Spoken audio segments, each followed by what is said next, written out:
Gabriel Rabanales, welcome to Suit Up the Podcast. Thank you very much for you having invited me, and I'm really thrilled to share a little conversation with you. You know what? We have been interacting on Instagram, I think, for over 3 years now. So much like in, I think it's Streetcar Named Desire, we've had this date with Destiny for a long time. Yeah, yeah. I was looking forward to having this meeting because we share, as Bond said, we share the same passions. We are both writers. We are both self-published writers. It's a very difficult thing, and we love the same adventure movies, the same espionage novels. So I think we have many things in common. We hmm both. Well, one of the things that I think you have done a great job at is holding on to this delightful mid-century adventure era that there aren't enough people that champion this still. Like, as much as the Indiana Jones era is what we think of as adventure, there aren't a lot of people that actively write in it and write in it well. And with the Captain Hunt series, you have been doing a stellar job of bringing this adventure in not just the cliches. Like, that's the thing that I loved most. I recently read The Fallen Castle, your latest Peter Hunt Thank you. novel. So good. You don't just fall into the cliches of, oh, it's Indiana Jones, but with a slight twist. Instead, you've made a beautiful world where it's unique and they're chasing unique artifacts. Tell me, how did Captain Peter Hunt come about?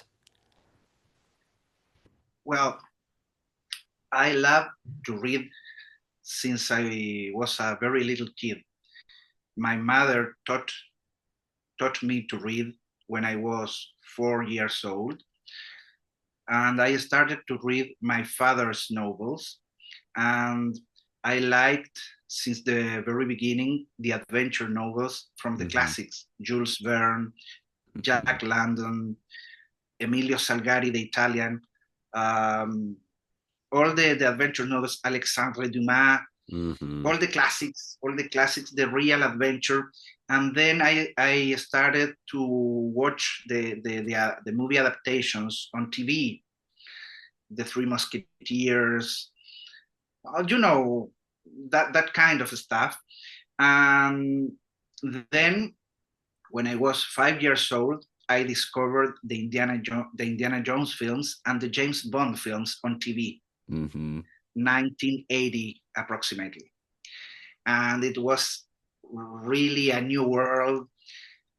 I was mesmerized uh, with what I was looking on a screen. It was a very vivid adaptation of hmm the novels I mentioned to the screen. So I became also a passionate of movies, and at the same level as I was passionate of books. And then I tried to mix the ethos, the tone, the style of the classic adventurers. I don't know, D'Artagnan, um, the heroes of Jules Verne, hmm Professor Challenger from um, the same creator of Sherlock Holmes. The Lost All World. this stuff together. Yeah. Sorry, you The said Lost World. That's the Lost Challenger. World. Yes. Yeah, yeah, Challenger. Yes, Conan Doyle. I forgot the name for a second. Yes, it's amazing adventure novels and short stories at the same part with the Sherlock Holmes stories. Maybe today they are a little lost, but they are very awesome. Well, you know Michael Crichton hmm in his sequel to Jurassic Park, Oh, yeah. he took the title The Lost World from Conan Doyle. It's an Yeah. homage. Yeah, it's a tribute. So that, as Michael Ken said, no many people know that. That I never thought about that before, but Yes, wow, yeah. yes, yes, yes. It's not my interpretation. It's Hmm. widely known that the sequel it's a tribute to Professor Challenger, and the title "The Lost World" is taken directly from Conan Doyle, from the Professor Challenger. Well, as I was saying, well, I like Michael Crichton a lot. By the way, I have. I don't know if the camera show it, but I have the complete collection of novels from Michael Crichton. Oh, wow, So nice. all those stories came together in my mind to create a classic adventure set in the 1920s. I selected the 20s Hmm. because the 30s are a little hack-eyed Hmm. by this time. Indiana Jones, gangsters. So I prefer the decade before Hmm. because it's a very interesting decade in the 20th century, because it's called the Roaring Twenties, the Jazz Age. It's the following decade to a massive war, Hmm. World War I. But by the 20s, the world was thriving again, was a very wild era. So it's ideal for my novel because it's the first modern decade Hmm. of the century. So I selected the 20s because of that, and because I thought it was a little more original than the 30s. Hmm. And I take inspiration mainly as the character Captain Peter Hunt from James Bond and Indiana Jones, the adventure spirit, working for a secret organization, the Department X, as I name it, from the British Museum. Love the concept. Yeah. I guess all of this in my mind became Captain Hunt, the adventures of Captain Hunt, the settings, the women, a little sex, Hmm. snobbery, as Fleming said, but with the adventure spirit of classic adventurers. Hmm. Okay, and I think that was all a mix in my mind for many years, and finally I put it on paper. You did a great job. And how many books is the Captain Hunt series up to now? Well, now I've written um, 6 novels. Hmm. The Fallen Castle is the last one, and with the Fallen Castle, I pretend to start a 5 series Ooh. to complete Hmm. 10 globally, 10 as a whole. But the following 4 novels, I want to create a more contained series Hmm. of Captain Hunt battling the organization that appeared for the first time in the Fallen Castle. The the board. I know Yes. you read the novel, So so good. thank you very much. I read it. I I'm was glad you like, like it. this is Gabriel's Thunderball. This is the start of his Yes, Spectre trilogy, and I'm absolutely. so excited. Absolutely, yeah. The board is it's my specter. It's really good. There is a way to write a secret organization that's terrible, actual Spectre movie. Or there you can do it in such a way that it's intriguing, and you did a brilliant job of just making it Oh, thank you very much. mysterious enough, but you know enough of what they're doing. I enjoyed it thoroughly. So hats off to you. Great Oh, job. thank you very much. I'm deeply honored that a fellow writer really like my stuff. So yeah, thank you very much. Well, I also think that you're so right in using the 20s as a good time setting. When I started working on the Mitch Mayhew stories, I wanted them to be set in the 20s because you have so much of the world reshaping post World War One, and that just leaves so much space for stories and adventures in a way that pre-World War One we don't really recognize the world in a lot of ways. It's too different for our modern sensibilities. But if you do World War Two, everyone does World War Two. Yeah, yeah. I think the 20s, as I was saying previously, I think the 20s it's a great mix of modernity, Hmm. but not too modern as the 30s or 40s. And I think there was sorry, there was as you said, a reshaping of the world. We have the beginning of the jazz music. We Hmm. have the cabarets in Paris. We have the first aeroplanes, the commercial aeroplanes. We have the beginning of traveling through the world.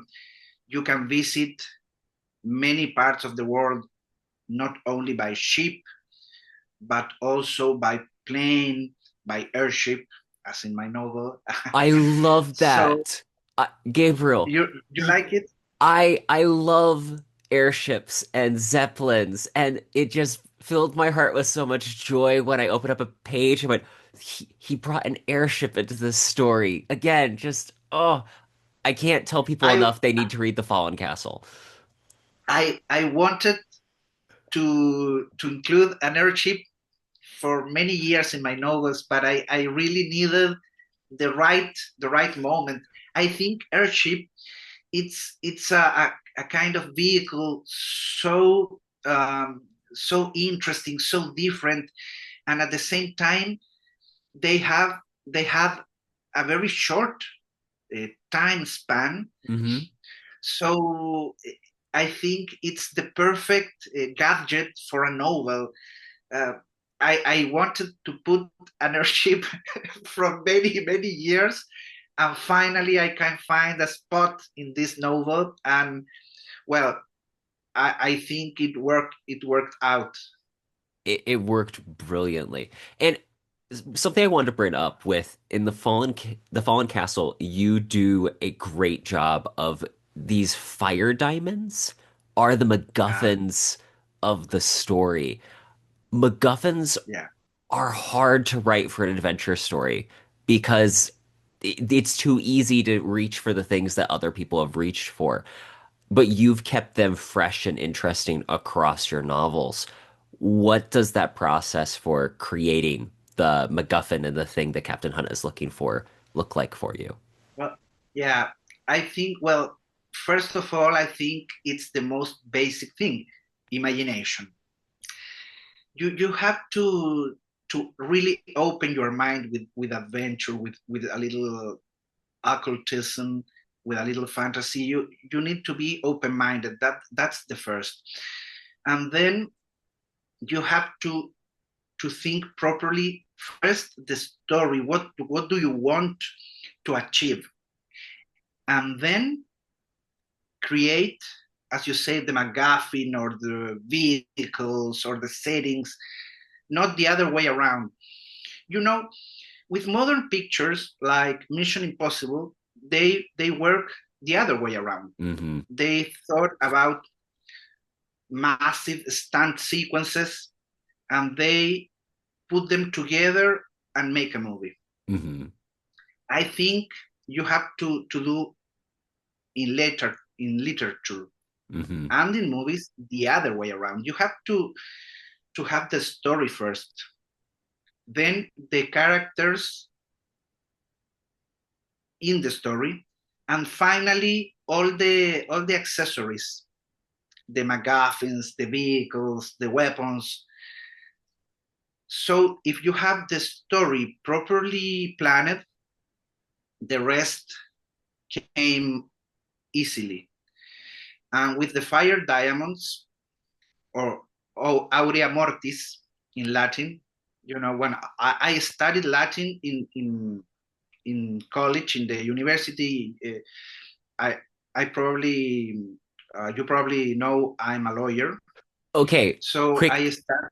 My wife's father is my father-in-law's a lawyer, which I Okay, find funny when I interact with you. I'm like, okay, I understand this because Gabriel's a lawyer. I know that that's the way he thinks through some things. You're one of the few professions that still uses Latin as a part of your profession. uh, not so much, not so Okay. much, but at least in the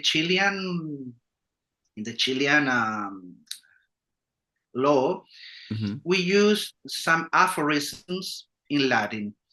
It's a very, I don't know. It's just something very stiffy. I'm a lawyer. I speak Latin, but I think it's something proper to our profession, Hmm. and I cherish that.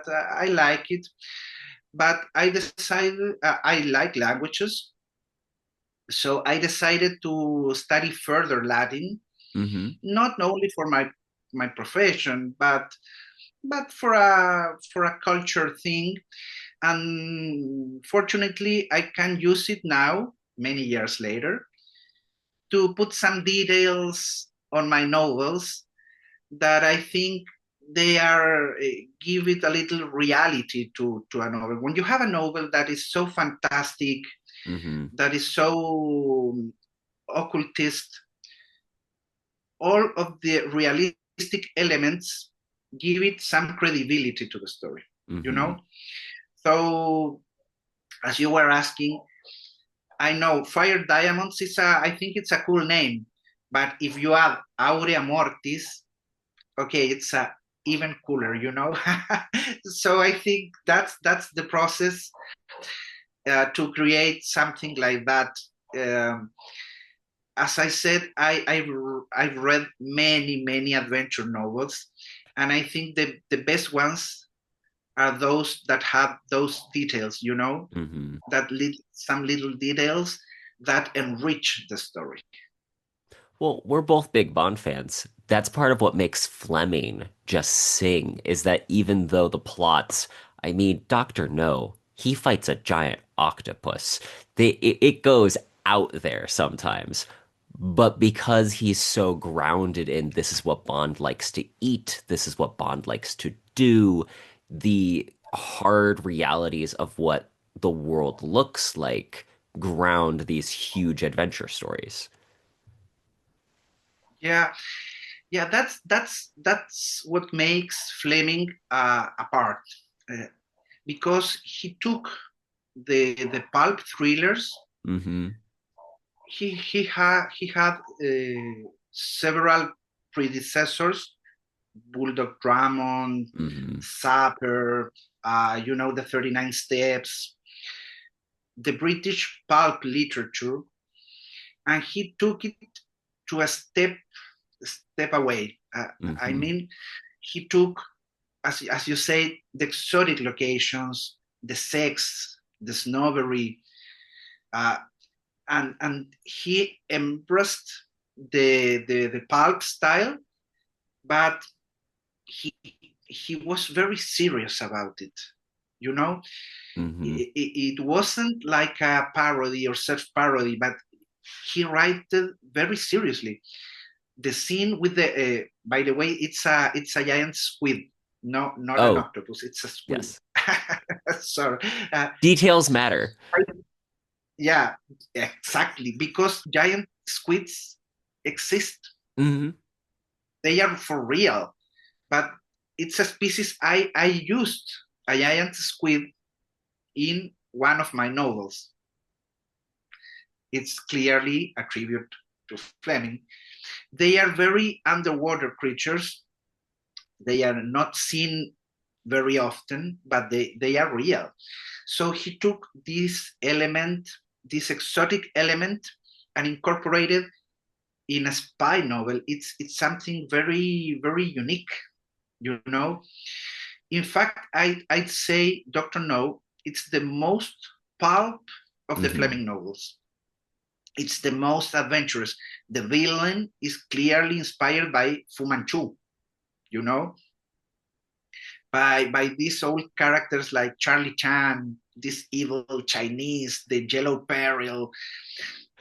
But you know, putting that character in a key out of Jamaica, it's so original, Mm-hmm. you know, and be, that's why Fleming it's a great inspiration to me because he took elements very different in one single story, and I think that's the great thing about Fleming, the Mm-hmm. unique of his writing, and I was very inspired by him writing my own adventures.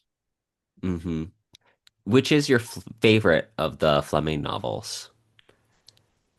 From Russia with Love, Oh. absolutely, no doubt Mm, about it. mm, I think From Russia with Love is the most serious of his novels, the most compelling, the most espionage minded of his novels. The first chapters, all set in Soviet Russia, are amazing because at the time nobody knew how it was to live there. It was something very far from the regular European or American, and he described it very vividly. The scene in the apartment, the Tatiana's apartment, mm-hmm. the sequence with Grant receiving the massage. It's very exotic and erotic. The girl is totally naked. She had some fantasies with Grant. No, it's very great. It's very great. I think no other of his novels has that level of detail. The conspiratia, the Mm-hmm. Russians' conspiratia is so well traced. Rosa Klebb and what is the name? The chess player. I Oh, forgot it. Karenovsky or something like that. Kronstein. Yes. Kronstein. Yeah. Kronstein. So very vivid characters. You know, the guy is a master planner and also is a chess player. Wow, this is blew my mind when I read the novel the first time. It's so awesome. That's why it's my favorite. And which is yours? It's usually either From Russia with Love or Moonraker. Those Mm, two. And Moonraker is hard because it's just so different than the film that it just stands out in my mind because of that. And it has that bridge scene where they play the card game. That's just, it still blows my mind. Bridge is the most boring game I've ever heard of, and Fleming made it the most exciting thing that has you on edge. exactly. Yeah, Rich to me, it's as you put it, it's so boring, so slow, so cryptic. You have to play it with with with a with a partner. It's so strange, but he took that very strange card game.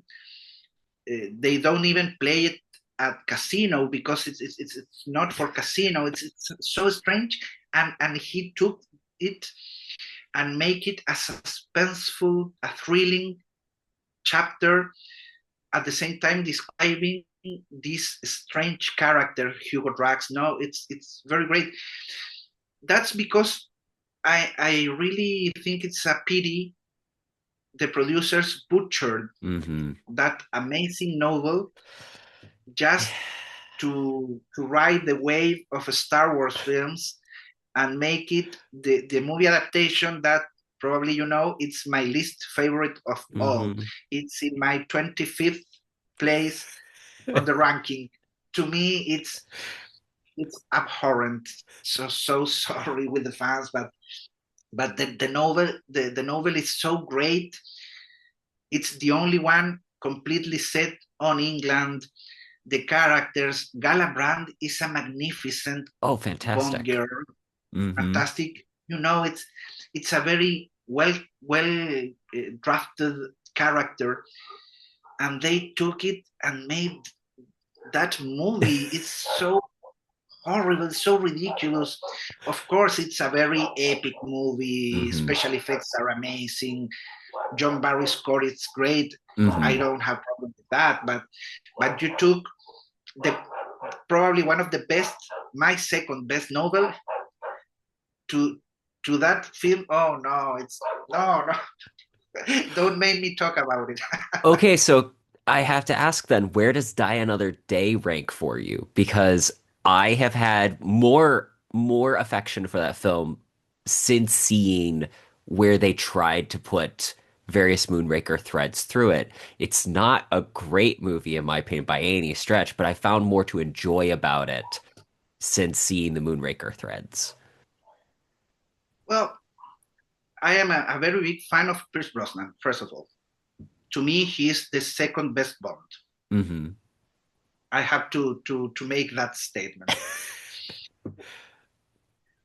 I prefer him to Timothy Dalton Hmm. That's because fair. Timothy Dalton was a great actor. He Hmm. was a Shakespearean actor. He is a Shakespearean actor, but he's too serious. I He's think not very sexy. no, right? I think Dalton never enjoyed the part.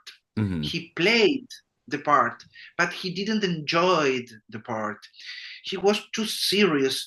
So I like his two films, especially the first one, but Hmm. I think Pierce Brosnan embodied a good mix of Connery's good looking and seriousness and that little humor from Roger Moore, but don't falling into parody.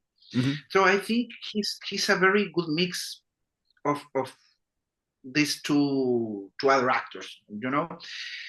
Well, and what about Die Another Day?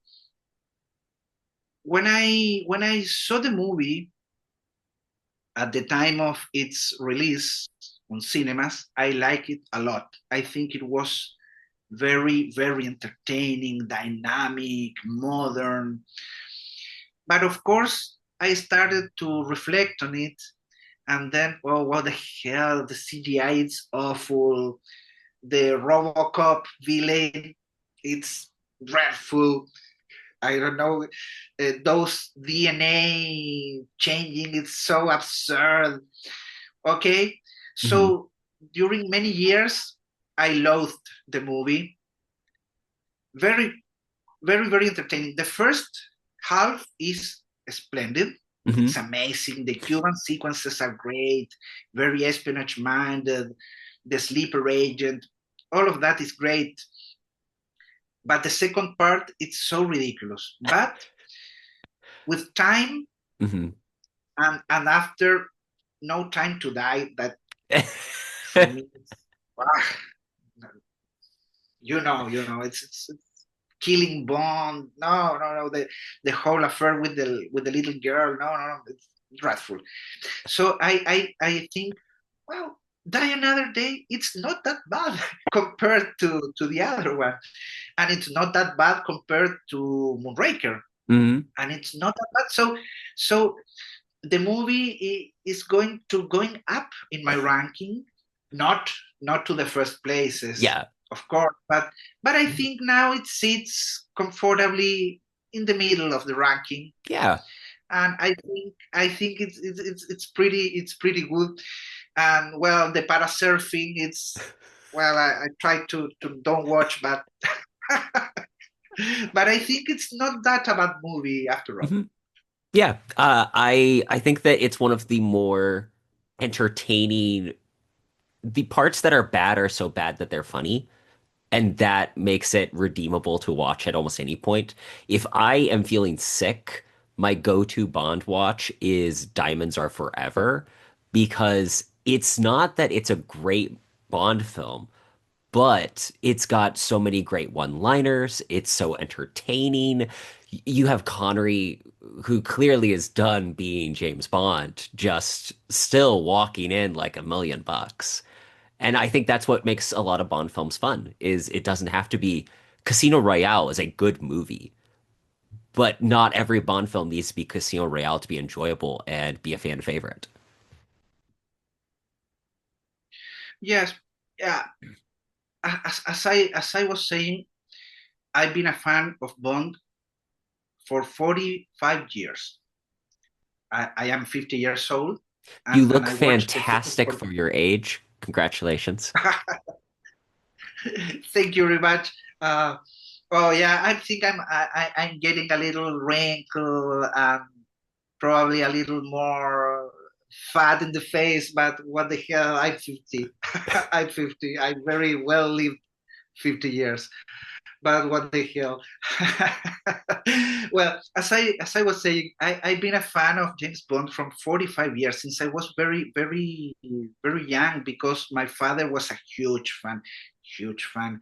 You He said your father watched. was a novelist too?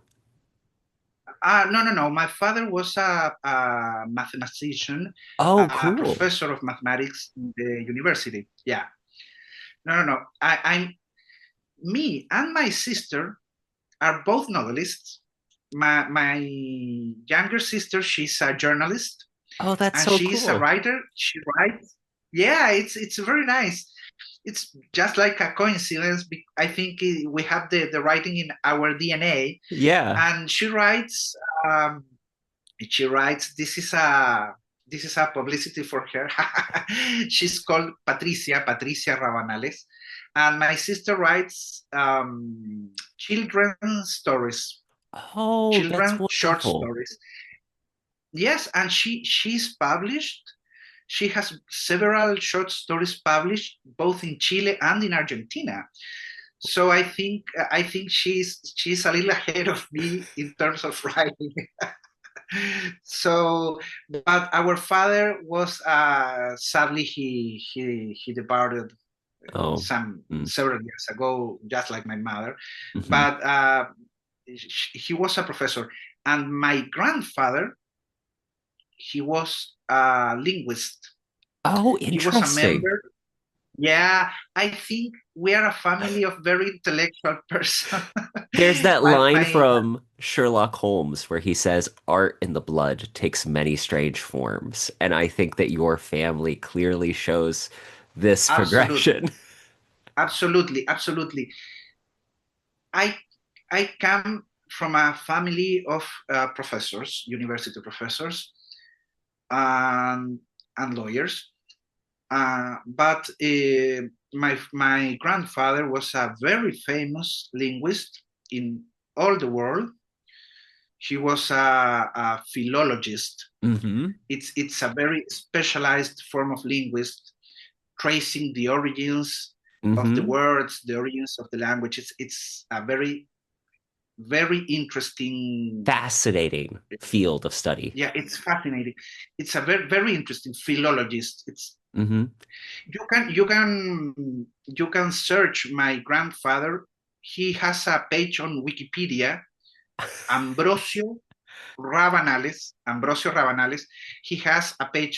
I didn't do it. The university. He was a very long time professor at the University of Chile, la Universidad de Chile, the most old university here in Chile, and they created a Wikipedia page for him.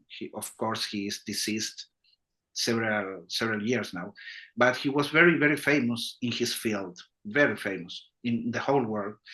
So I think I have the DNA in the blood, as Conan Doyle put it, for language, for research, and for Hmm. writing. That's really But cool. yes, thank you. Well, returning to your original question about Bond and entertaining, yeah, because of all that background that I'm mentioning, I think I took Bond very seriously from the first time. You know, Hmm. because of that, I don't like very much humor on Mm. Bond, Hmm. except for witticism, Yes. for some irony, but Hmm. not slapstick humor, not gags. Thus, For me, Moonraker, the film, is absolute trash for you. Yes. yeah, yes, I know many people, especially in the United States, Hmm. really like Roger Moore, and his style. He As an was, actor, he's delightful. As a Bond, less so. But sorry, I interrupted. yeah, no. But I think you are very right. He was a very charming man. He was a gentleman. He was the embodiment of a British gentleman, an English gentleman. But I think his Bond was too far removed from Fleming's creation, Hmm. you know? So for me, it's very difficult to put together Roger Moore's Bond and Ian Fleming's Bond or Sean Connery's Bond. You know, Hmm. for me are two different worlds apart. Worlds apart. So I prefer the serious Bond, the Hmm. adventure Bond, the thriller Bond. Because of that, I don't like too much Diamonds Are Forever for the same reason. Hmm.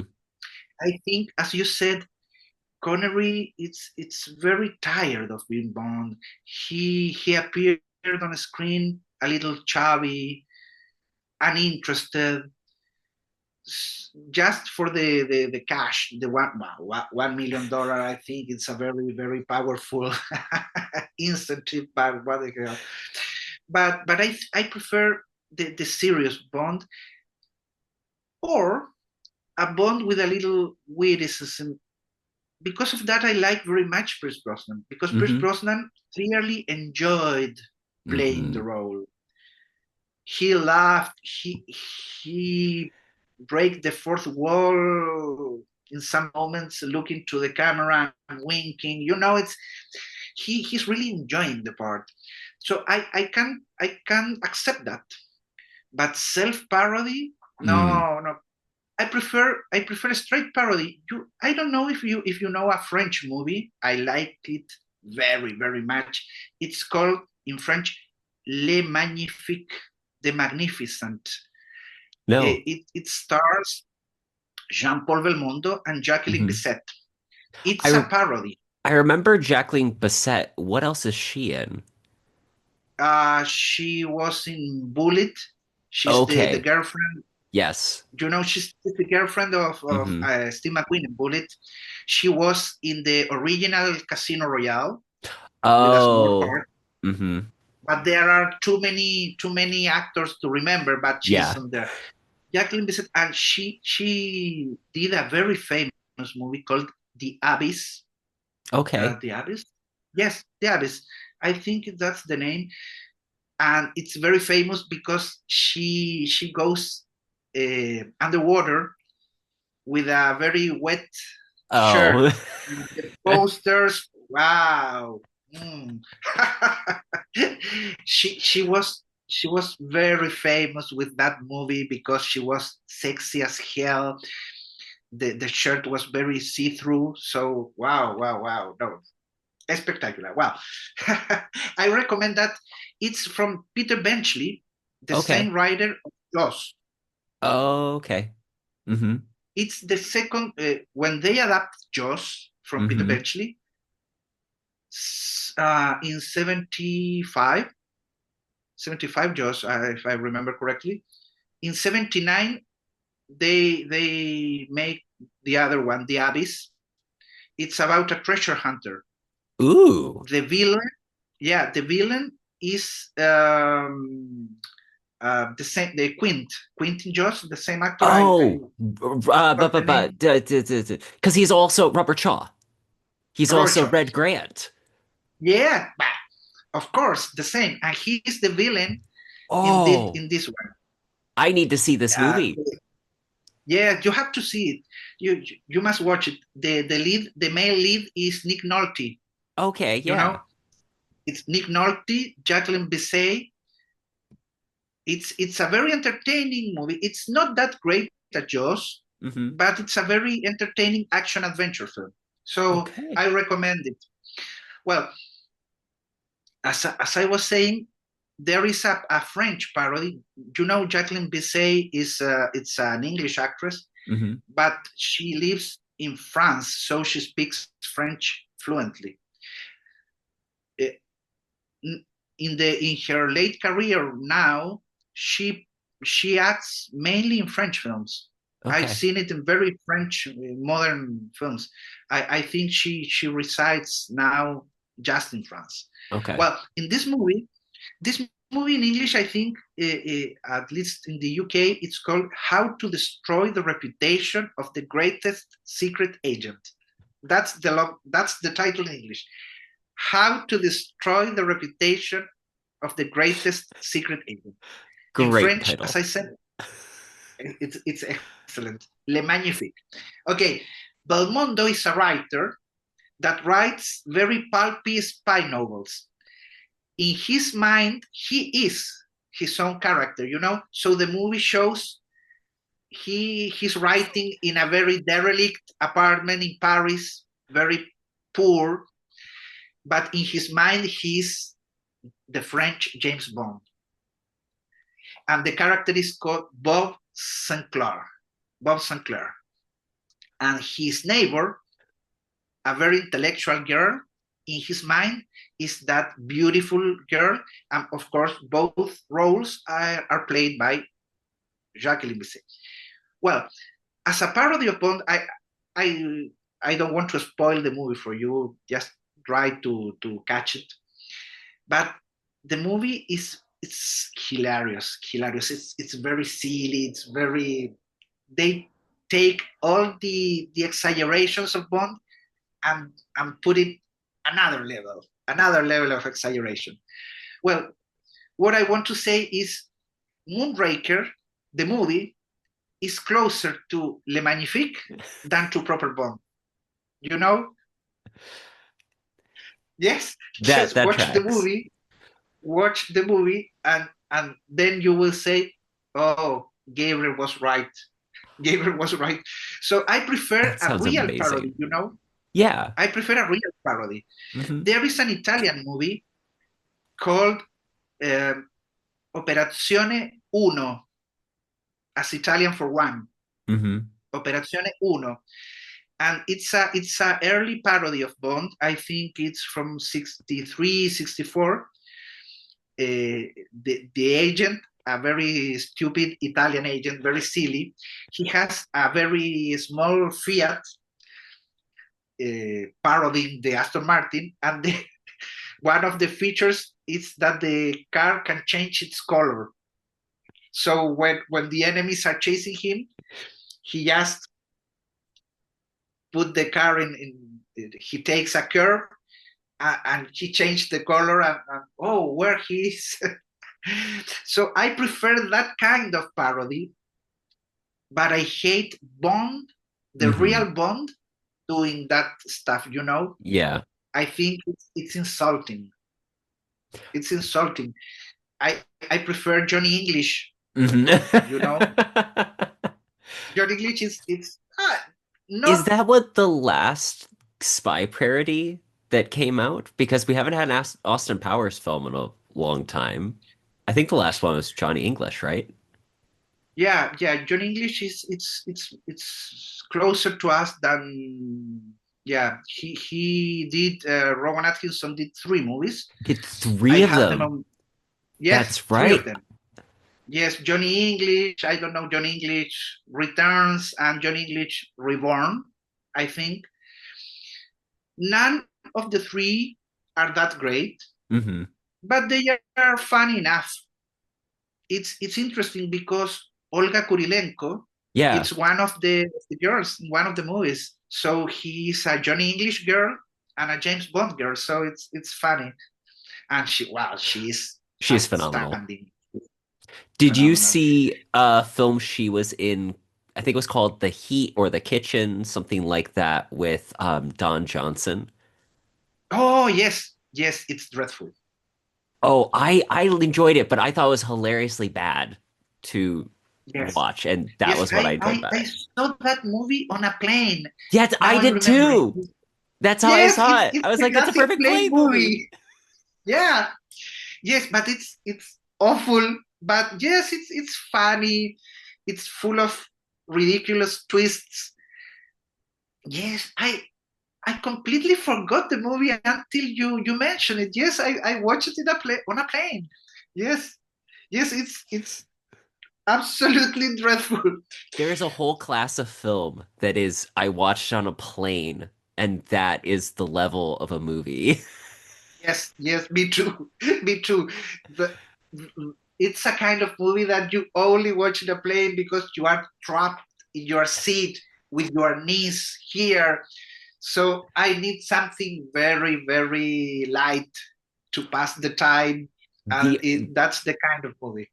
the irony is, so I was just on the plane back home from Paris, and I watched three movies on the plane. I watched Working Man, which I enjoyed that. It was the Jason Statham film that just came out.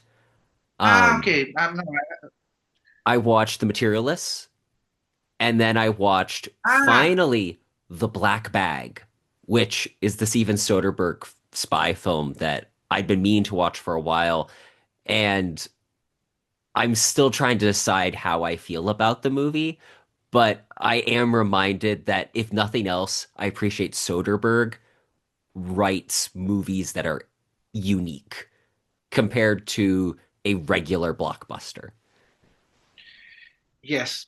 I like Steven Soderbergh. I like I would say most of his films, but I didn't like too much Black Bag.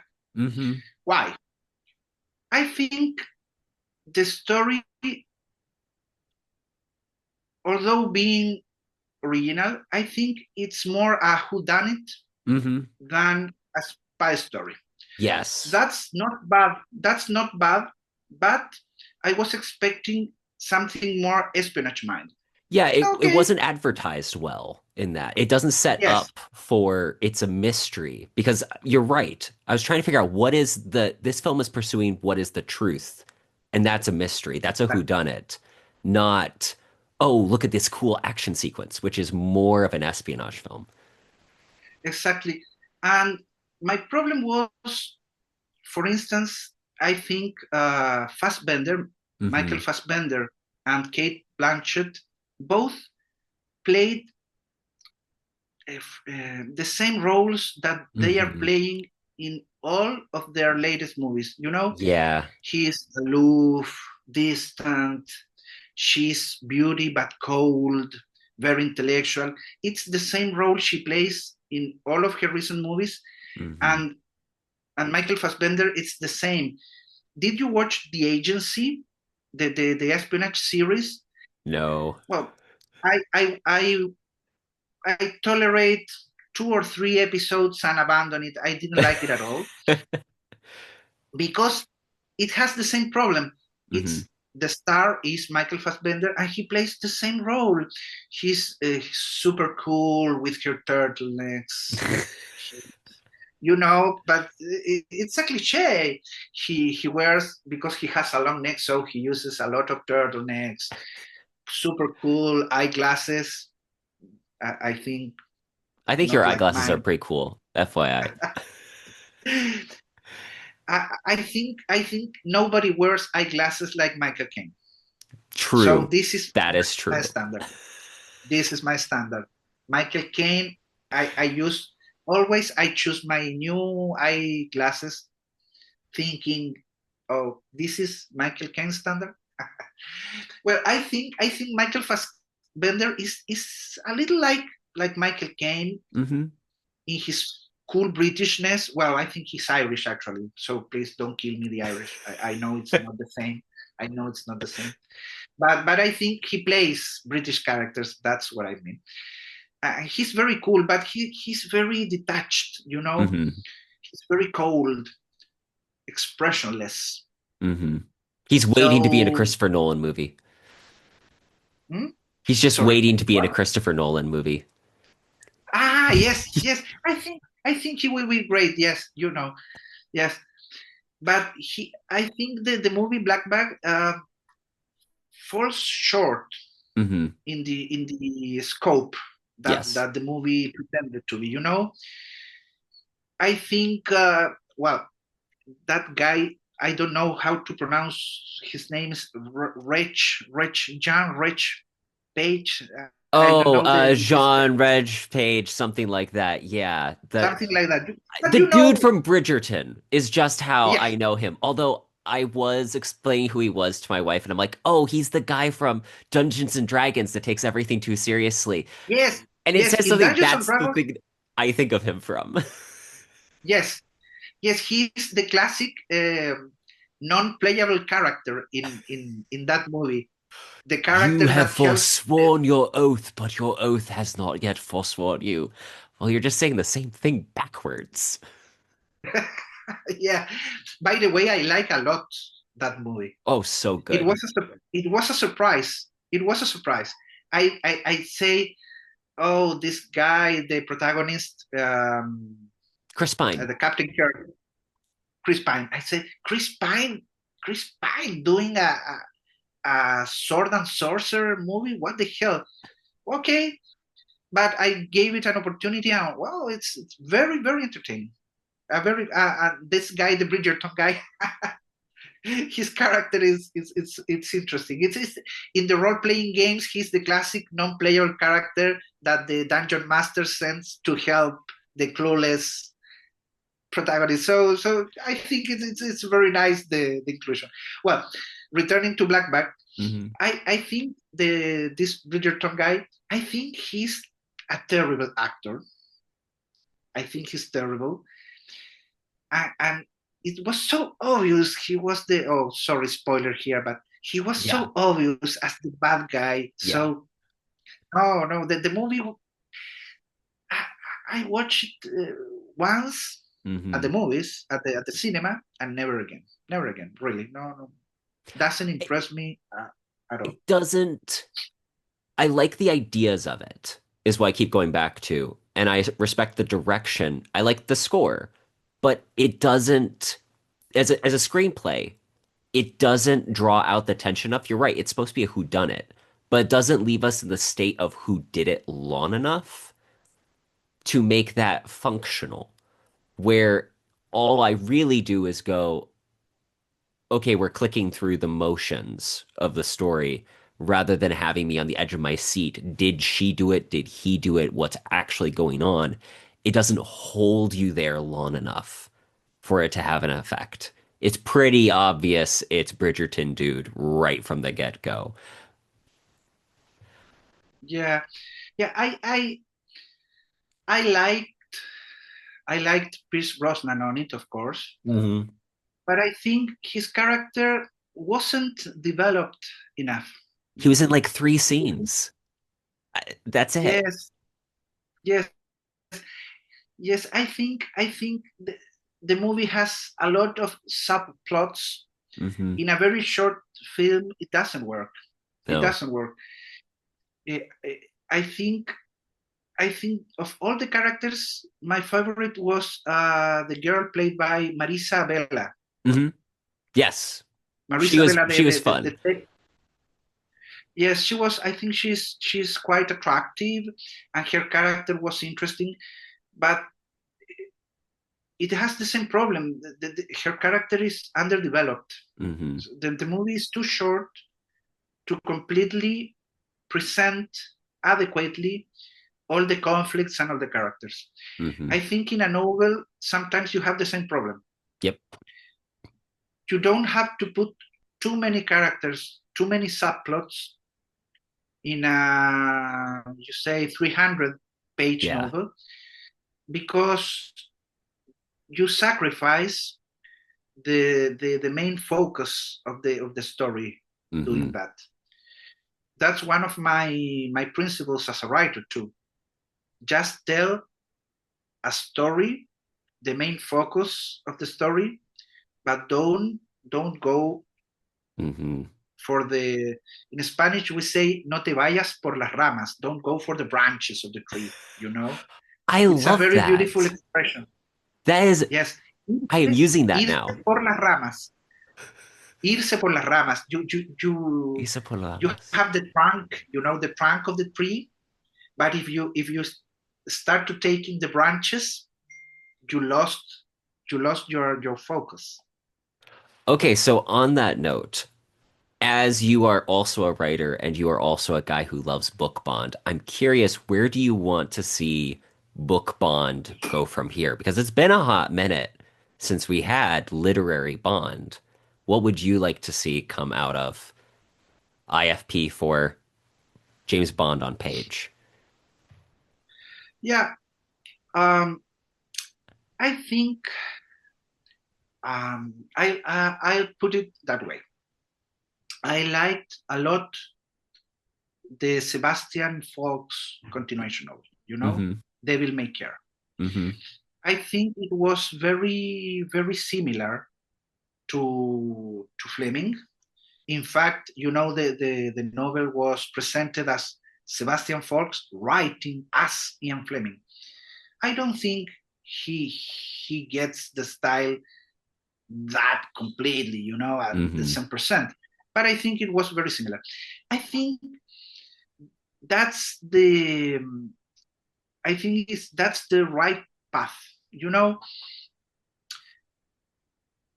the literary James Bond lives in a certain era.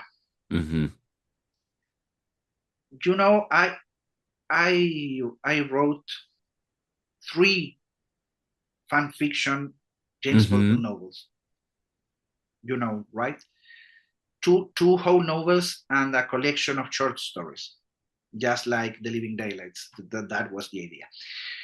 But I enjoyed doing it, but it's very strange because James Bond is so a 50s character, Mm-hmm. a 50s, 60s character.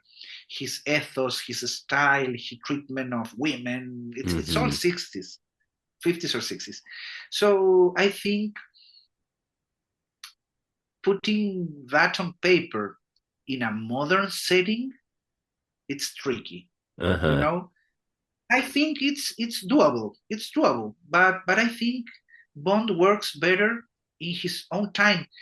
You know, there are continuation novels for The Godfather. Mm-hmm. You, you know that, and they are set in the time of the original novel. Of course, it's because The Godfather works as a 40s gangster. Yeah. You know, there are continuation novels for Poirot, Agatha Mm-hmm. Christie's Poirot, but Poirot is a 30s, 40s bumbling detective. Mm-hmm. You know, Bond, it's a classic male from the 50s and the 60s. So I think uh, if you are going to continue writing his adventures, I think that era is the best setting and probably advancing the time, in Solo by Mm-hmm. William Boyd. That's my favorite I think of the continuation novels, I think. It's just, I I think love elements. I think I think it's very good, except for the third act. I think the Yes. third act Yeah. loses the momentum, but it's a very great novel. And why it's great? Why it's great? Because just like Sebastian Fox, William Boyd took the essence of Bond Mm-hmm. and continued the same timeline with all the African states becoming independent, the civil wars in Africa, that was real affairs at the time. So it's an ideal setting for a British spy. But today you have more modern heroes. I don't know. I now this is an announcement. Now I'm writing a modern espionage novel. You know? Ooh, that's exciting. Yes. Well, first, I'm right. Besides the adventures of Captain Hunt, I write Mm-hmm. spy stories with Mm-hmm. a pen name G.R. Rothfield. Mm-hmm. I was lucky enough some time ago that the American author Jack Carr, in his book club, he promoted my own book. I was wow thrilled. It That's was an awesome. honor. No, no, it blew my mind. I was done. Well, I write. I think it's there. If you can see it, it's here. Yes. This is a little publicity moment. The This is Sad Spy. these are three novellas, Mm-hmm. three short novels collected into a single volume. Okay, Mm-hmm. but these are set in the 60s, in the 50s, sorry, in the 50s. Okay, but now I'm writing a new whole espionage novel Ooh, set in modern times with a new character called Harry Preston. I like it. Harry Preston.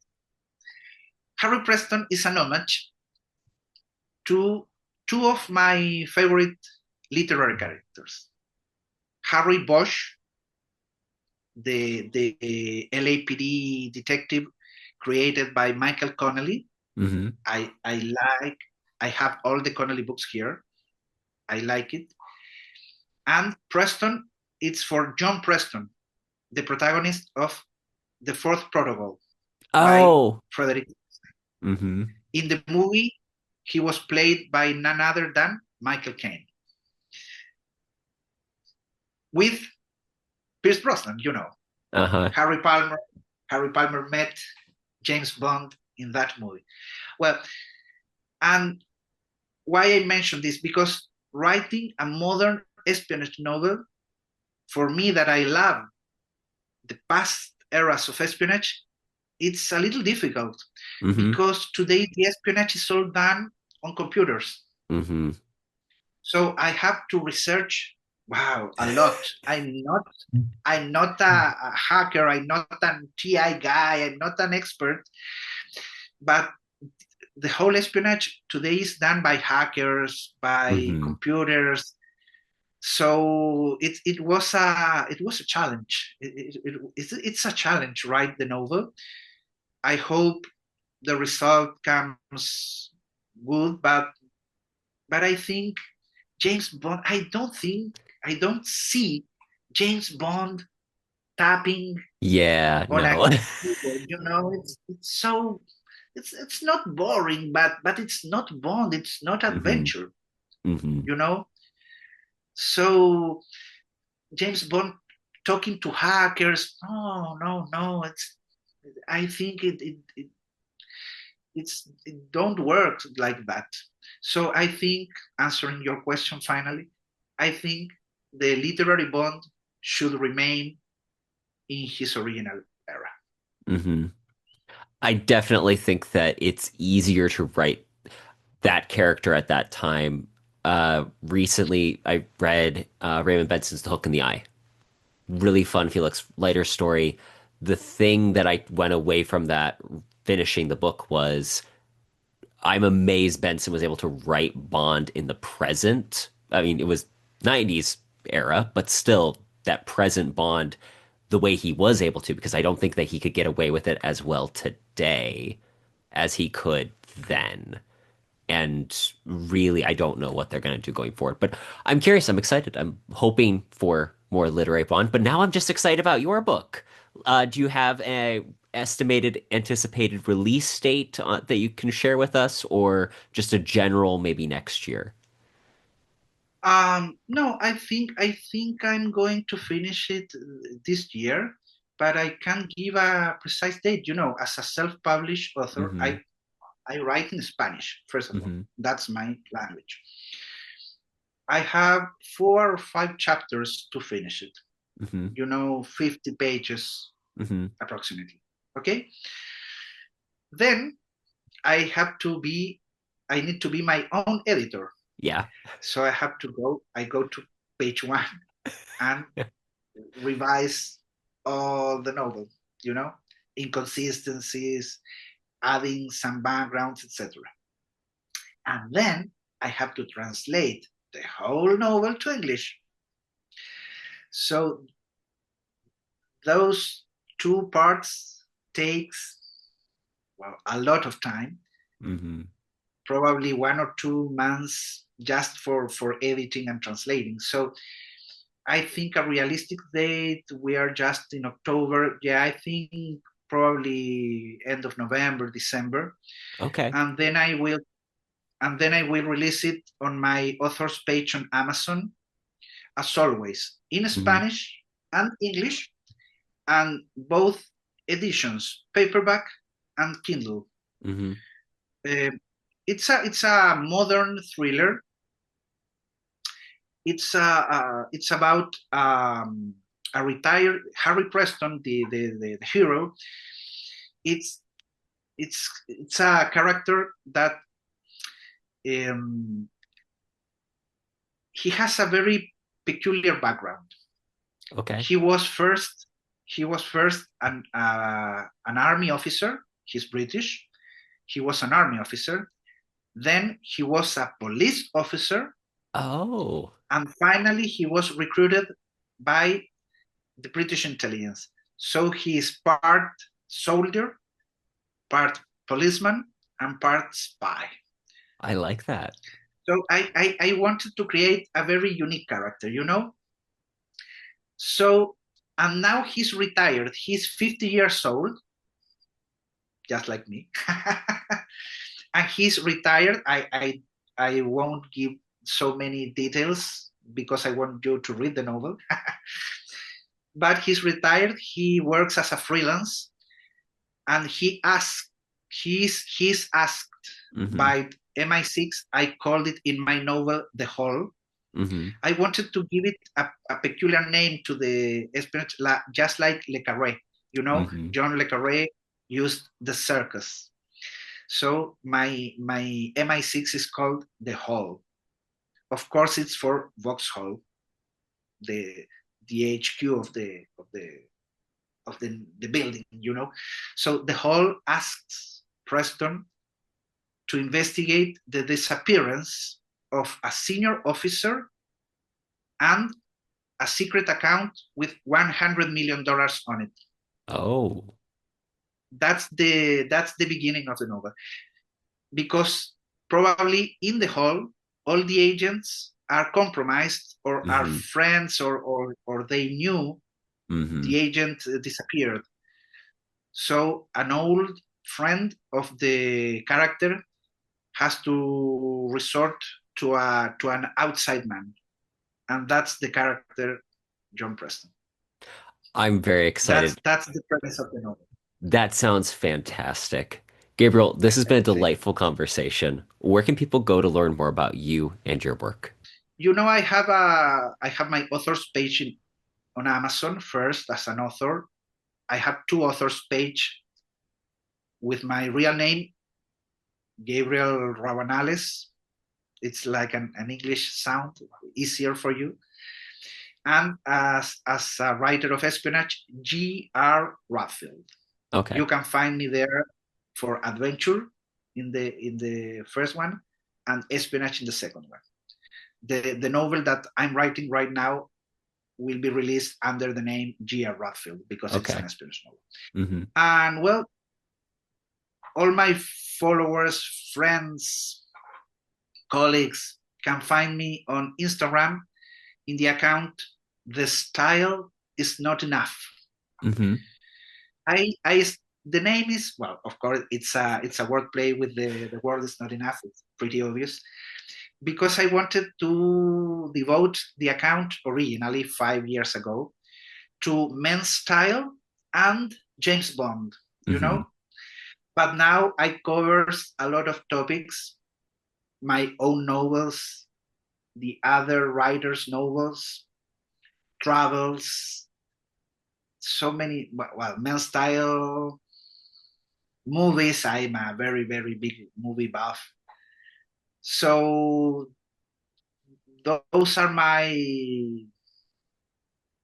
the places that you can find me. Well, I have now more than 10,000 followers. So I think Congratulations. there are, thank you. I think there are a lot of people that like my content, I hope. So there you can find me. It's where I am, as a writer, Mm-hmm. as a Bond enthusiast, and well, talking anything. And in these interviews, this is my second one. You know, I have another one with Thomas Creighton in Instagram. He's called Fleming Never Dies. He Mm-hmm. interviewed me for a podcast. He's a very nice chap. Hmm. So this is an entertaining and very interesting way of know people from another country. You know, you are in the US, I'm in Chile, I speak Spanish, you speak English. I think this is very interesting, and social media, I think the best part of social media is this, Yes. you know, Hmm. talking, meeting, at least on a screen. But I think I'm very delighted to have this opportunity to talk, to to know people from, well, you are younger than me, other ages. You have a very nice library behind you. Hey, you do So I too. think thank you very much. So I think we have many things in common. So once again, I was very thrilled and honored that you have invited me to this conversation. Absolutely. Gabriel, this has been a delightful conversation. I'll link everything to your books and your Instagram in the show notes. Thanks again for coming on the show. Thank you, and we'll see. We'll see you.